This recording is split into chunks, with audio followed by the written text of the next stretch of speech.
During the last month or so of Ron's life, it's been very hard. However, I feel that Heather really witnessed to a lot of people in telling them that, you know, she believed Ron was in heaven. It upheld her, and I think it upheld other people too, and I think it witnessed very well to the faith, and I think people were kind of helped by it in some ways more than she was, you know.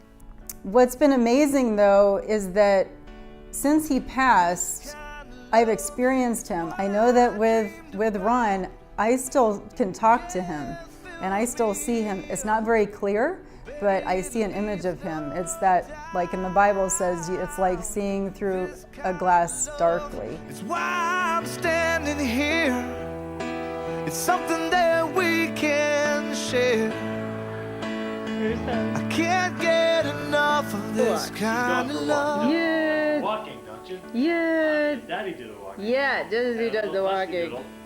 Who's cute as a butt, doesn't get to do any Yes, walking. yes, Jerry Look at walking. Look at Lottie. Yes, what a good girl. Well, Ron had never had a pet before in his whole life. So when I was trying to talk him into getting a little dog, and then once we saw this little Bichon puppy, and so then we were talking later about the name Bichon and how it sounds like Dijon, and he said we could call it Mustard, and I said, oh, that's perfect. And so he had already named her before we even got her.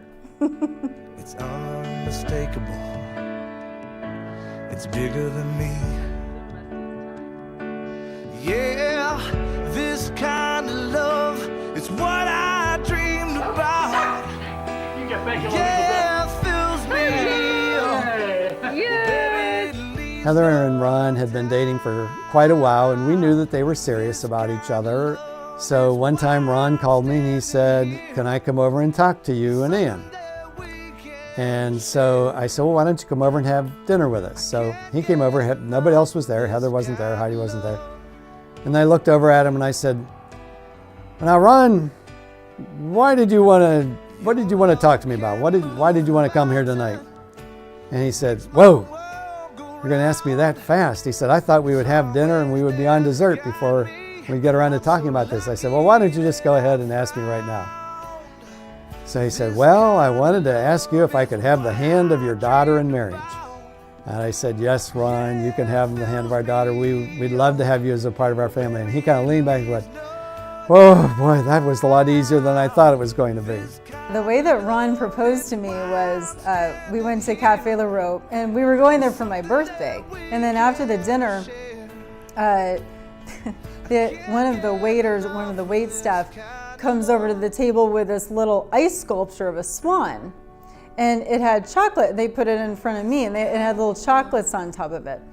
And then they turned the swan around so the swan's face was facing me. And around the swan's neck was a red ribbon, and it had an engagement ring tied to it. And I'm like, and I just kept my hands here like that. And Ron like leans over, he goes, will you marry me? And I just go, I couldn't even say the word yes. I was so overwhelmed. I was just like that. So that's how he proposed. Oh, it was so clever. It was so clever of him. He always did things differently.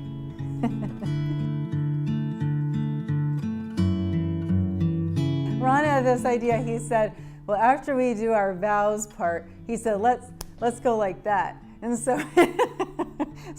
so we practiced, like we would do that anyway, like when something cool would happen, we'd smack hands. And so we decided beforehand that we were going to do that.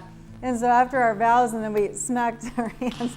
And so like you hear people laugh, you know, when you watch the video, you can hear people laugh, and then there's a little bit of a pause, and then you hear more people laugh because people are explaining to the person what just happened. And so that was just kind of a fun thing.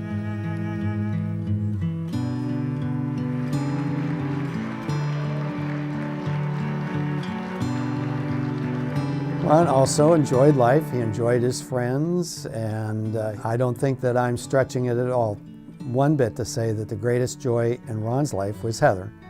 And he really loved her, he adored her, he wasn't anything he wouldn't do for her. He fussed over her. Just kidding. Right, girl. I am just kidding. I really don't eat peacocks. There's our... Oh, look at that pretty one. Yeah. You want that? Yeah! Yes. I am present. Yes. Hi. Yes. Hi. Say hi to mommy. Yes. Hi, mommy. Merry Christmas, mommy. What a nice dog. What a nice dog. Give her lots of kisses. Yes. Best present is my wife and my dog. The thing that you miss most about your spouse when your spouse dies is just them being there. And you know, there's this hole in the house. There's this huge hole in the house. Part of me can kind of pretend that he's on a business trip because he went on a lot of business trips, so I can kind of go into business trip mode when I'm missing him. But you know, I miss going to all the things that we've gone to before. But the thing is, he's left so many neat things behind that I don't have to really miss those things. And I still experience him. So it's just been amazing. It's been very surprising. I wasn't expecting this. Give me some kisses, you rat. Give me some kisses. Give me some kisses, you rat. Yes. Adam's his little girl. Hi. Good night. Ah, just give me kisses.